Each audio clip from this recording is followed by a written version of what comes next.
என்ன இருக்கு? சப்பாத்தி குருமா மட்டும்தான் இருக்கு. முட்டை இல்லாமல் எங்களால் இருக்க முடியாது.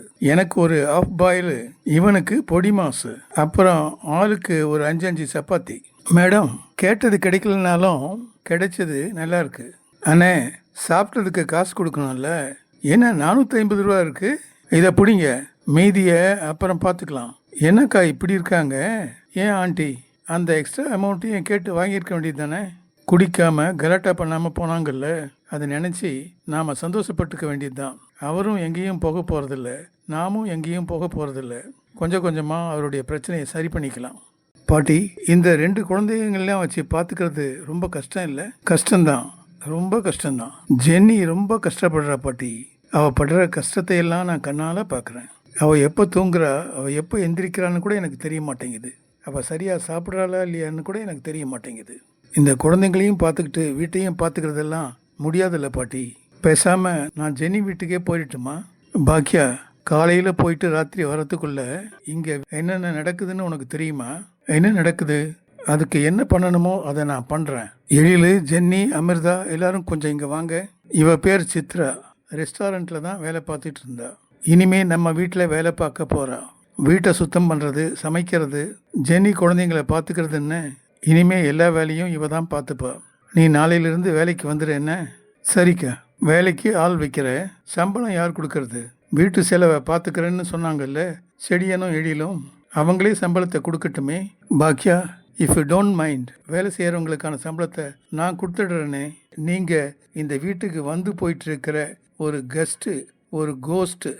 கெஸ்ட்டுக்கிட்டேயும் கோஸ்ட்டுக்கிட்டேயும் வீட்டு செலவுக்கு பணம் வாங்க முடியாதுல்ல. வேறு ஏதாவது பிரச்சனை இருந்தால் சொல்லுங்கள், நான் சரி பண்ணுறேன். வேலைக்கு வர்றவ வேலை சரியாக பார்க்குறாளா இல்லையான்னு யார் பார்க்க போகிறது? அந்த கவலையெல்லாம் உங்களுக்கு வேண்டாம்.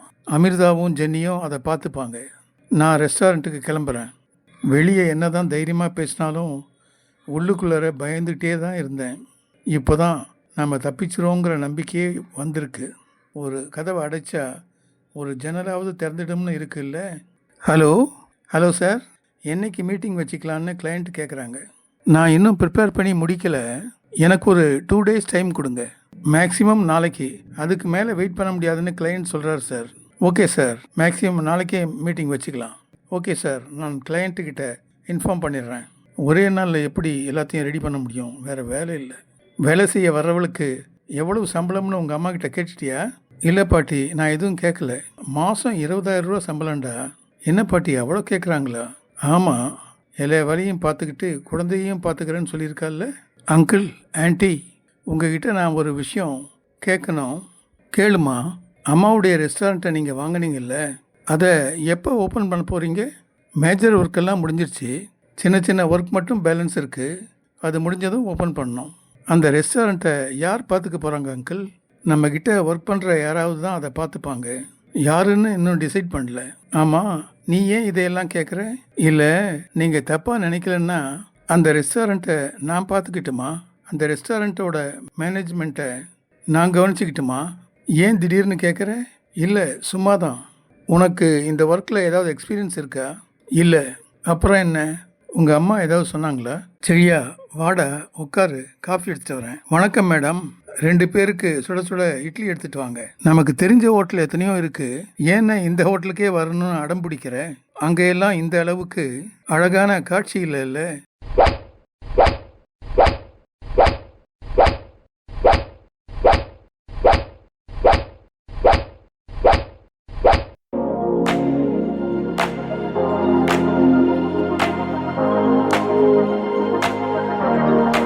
பெரிய ரவுடியா நீ? கண்ணு முன்னு தெரியாமல் கவுன்சிலர் அந்த அடி வச்சிருக்க. அந்த கவுன்சிலர் தான் பிரச்சனை பண்ணார். எதுவாக இருந்தாலும் ஸ்டேஷனில் வந்து பேசுங்க. சார், நான் ஒன்றும் தப்பு பண்ணல, பேசாமல் வண்டியில் இரு. ரெஸ்டாரண்ட்டை இழந்துட்டு குட்டியாக ஒன்று ஆரம்பிக்கிறதெல்லாம் எவ்வளவு கஷ்டம். எனக்கு அம்மாவை நினச்சா ரொம்ப கஷ்டமாக இருக்குது. என்னால் தான் அவங்க ரெஸ்டாரண்ட் போயிடுச்சு. அதுக்கு இன்னொரு காரணம் நீங்களும் உங்கள் மகன் கோபிநாத்தும் தான். என்னால் தான் அம்மாவுடைய எல்லாமே போச்சு. அம்மாவை பற்றி எப்படி பாட்டி கவலைப்படாமல் இருக்க முடியும்? என் மாமனார் சுதாகர் அம்மாவை ஏமாற்றி ரெஸ்டாரண்ட்டை எழுதி வாங்கிட்டார். அதுவும் இல்லாமல் முதல்ல இருந்த ரெஸ்டாரண்ட்டையும் விலைக்கு வாங்கி அங்கேருந்து வெளியில் போகிற மாதிரி செஞ்சிட்டாரு. இது எல்லாம் ரொம்ப அராஜகம். அட்டூழியம், நியாயத்துக்கு காலமே இல்லையா? என்ன சாதாரண இனியான்னு நினச்சிட்டாங்களா? நான் சும்மா இருப்பேனா? இனிமே தான் அவங்களுக்கு நான் யாருன்னு தெரிய போகுது. உங்களுக்கும் நான் யாருன்னு தெரிய போகுது. நான் பாகுபலி, பாக்கியபலி, பாகுபலி, பாக்கியபலி. அந்த சுதாகரன் எங்கள் அம்மா காலில் விழுந்து மன்னிப்பு கேட்டு அந்த ரெஸ்டாரண்ட்டை திரும்பவும் அவங்களுக்கே கொடுக்குற மாதிரி கண்டிப்பாக பண்ணுவேன். இதை நல்லா ஞாபகம் வச்சுங்க பாட்டி. இதை நல்லா ஞாபகம் வச்சுங்க பாட்டி. உங்களுக்கு தான் சொல்கிறேன். உங்களுக்கு கொழுப்பு அதிகம், உங்கள் மகன் கோபிநாத்துக்கும் கொழுப்பு அதிகம், எங்கள் மாமனார் சுதாகருக்கும் கொழுப்பு அதிகம்.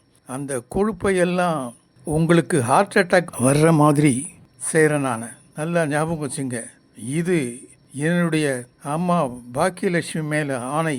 பாக்கியபலி, நான் பாக்கியபலி, பாகுபலி, பாக்கியபலி. இது வெறும் ஒரு யூகம்தான்.